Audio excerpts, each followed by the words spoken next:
म्हाका माहीत आसा की तुम्ही सगळे शॉक्ड आसात म्हाका बिग बॉस मराठी सीझन 5च्या कॅरियर बघून आणि मी सुद्धा शॉक्ड असे की मी थंयसर असे तर हा डिसिजन एवढा सोपा नव्हता.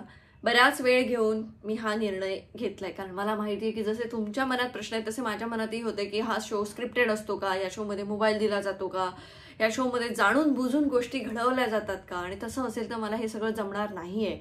मी मुद्दामून कोणाशी भांडू शकणार नाही, मी मुद्दामून कोणाला काहीतरी बोलू शकणार नाही आणि खोटं मला वागायचं नाहीये. त्यामुळे बऱ्याच प्रश्नांची शहानिशा करून मी या सीझन 5 मध्ये एंटर करण्याचा डिसिजन घेतलाय.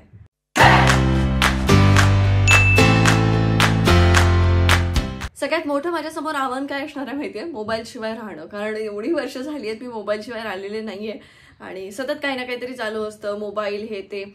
आणि आयुष्याच्या त्या टप्प्यावरती होते जिथे मी आत्ता काहीतरी छान छान करते आणि त्या गोष्टी वाढवण्यासाठी बऱ्याच गोष्टी मी अशा विस्कटून ठेवल्या होत्या की आता हे करायचंय, ते करायचंय, ते करायचंय. आणि सडनली मला हा एक चान्स मिळतोय की बिग बॉस मराठी सीझन 5 मध्ये तुम्हाला जाण्याचा चान्स येतोय. असं जेव्हा मला कळलं की तेव्हा असं झालं की काय करू. खूप कन्फ्युजन होतं, जाऊ नको जाऊ, आणि भांडणांचा शो आहे, निगेटिव्हिटी आहे असं सगळे म्हणत होते की नाही नको. आईचं म्हणणं एकच होतं की तुला जे योग्य वाटतं ते कर, पण कशी राहशील, काय करशील, तुला कोणी काय बोललं तर.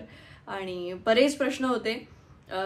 तू भांडी घासणार, तू कामं करणार, तू कसं सांभाळणार एवढं सगळ्या लोकांमध्ये राहणार कशी तू.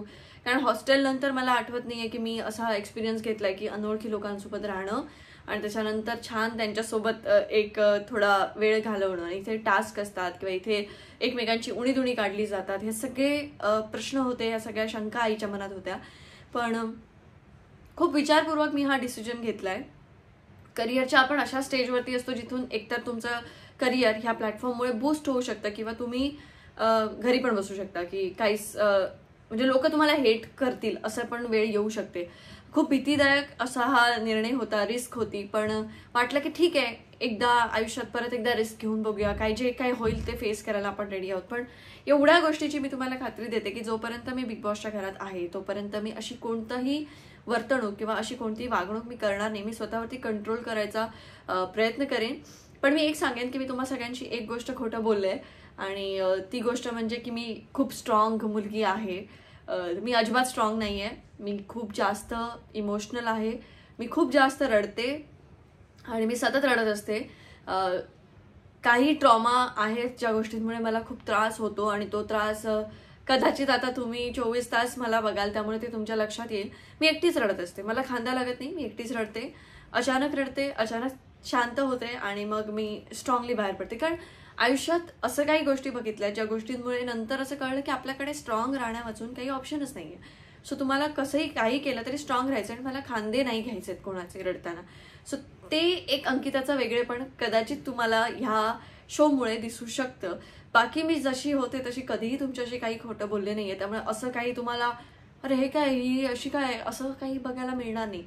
दुसरी गोष्ट म्हणजे मी बिग बॉस कधीच फॉलो केलेला नाहीये, मी कधी बिग बॉस सीझन बघितले नाहीये. जेवढे काही छोटे छोटे क्लिप्स आलेत ते सगळे बघितलेत आणि जेव्हा ठरलं की बिग बॉसमध्ये मला जायचंय तेव्हापासून मी माझ्या बाकीच्या गोष्टी सांभाळण्यात जास्त वेळ गेला. जसं की सिंधुद्योगच्या गोष्टी आहेत किंवा इतर गोष्टी आहेत. कारण मी असं धरूनच चालले की मी विनर होऊन बाहेर येईन, मला जिंकायचंच आहे.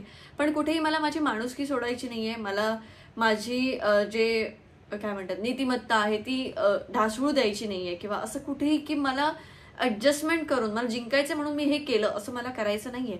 त्यामुळे त्या गोष्टी ज्या गोष्टी जी मूळ तत्व माझी आहेत त्यांना धरूनच मी आतमध्ये त्या घरामध्ये असेन. आणि काही व्हिडिओज मी तुमच्यासाठी हे असे जे बनवून ठेवलेत ते मध्ये मध्ये तुमच्या भेटीला येतीलच, जे मी शेड्यूल करून ठेवलेत सगळ्याच प्लॅटफॉर्मवरती, इंस्टाग्रामवरती, यूट्यूबवरती.